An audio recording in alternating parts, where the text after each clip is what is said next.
آزادی سے پہلے حضرت مولانا رشید احمد صاحب گنگوہی رحمۃ اللہ علیہ کی خدمت میں یہاں کے ذمہ داروں نے انگریزوں سے یہ کہا تھا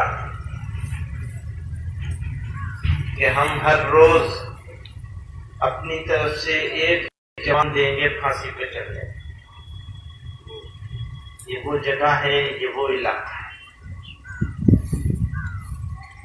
اس ملک کی آزادی کے لیے یہ علاقہ، یہ سرزمین اور ہمارے اکابر، ہمارے آپ کے اکابر بے شمار قربانیاں دی۔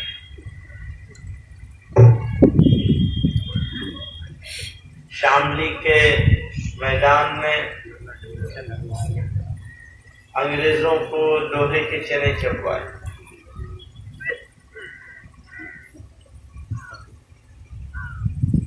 اور گولیاں اگر کھائی ہیں تو سینوں پر کھائی ہیں، پیٹھ پر نہیں کھائی۔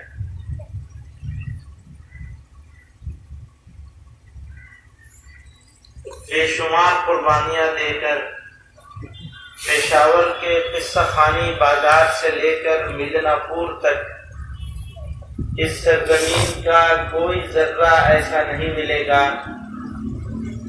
جہاں مسلمانوں نے اور علماء کرام نے اپنے قربانیوں کے بے شمار نقوش نہ چھوڑے۔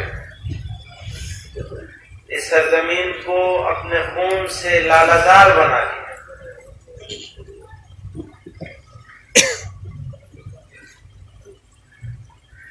انہوں نے قربانیاں دی، ملک آزاد ہوا۔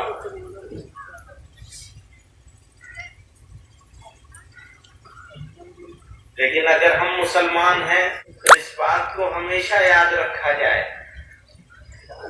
کہ اگر مسلمان ہیں تو امتحان لینا ہی پڑے گا۔ حسب الناس ان يتركوا ان يقولوا آمنا وهم لا يفتنون، کہ تم ایمان کہتے ہو، ہم اللہ پہ ایمان لے آئے، اور یہ سمجھتے ہو کہ تم آزمائے نہیں جاؤ گے۔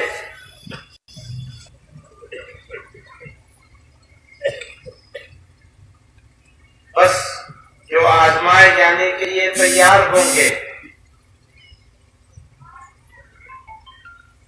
جو اللہ تعالیٰ پہ ایمان رکھتے ہوں گے، جن کے دل میں یہ آرزو ہوگی کہ اللہ تعالیٰ اس آزمائش سے ہم کو پرے نکال دے، وہ کامیاب ہو جائیں گے۔ کامیابی ضروری نہیں ہے اس بات ہے کہ جو ہم چاہ رہے ہیں وہ ہو جائے۔ ہماری کامیابی اس میں ہے کہ ہمارا مولا، ہمارا مالک ہم سے راضی ہو جائے۔ ہم تو سب کو اپنا بھائی سمجھتے ہیں۔ تم نے انسانوں کو خانوں میں بانٹا ہوا ہے، اونچی ذات میں، نیچی ذات میں، اس مذہب میں، اس مذہب میں۔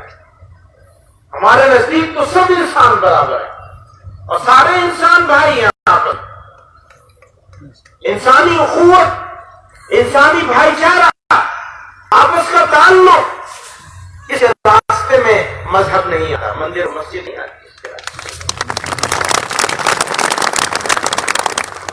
ہمیں تو اسلام نے یہ پیغام دیا، یہ میسج دیا ہے، تم انسانوں کو بانٹنے کا کام کر رہے ہو، تقسیم کر رہے ہو مذہب کے آدھار پر، مذہب کی بنیاد پر۔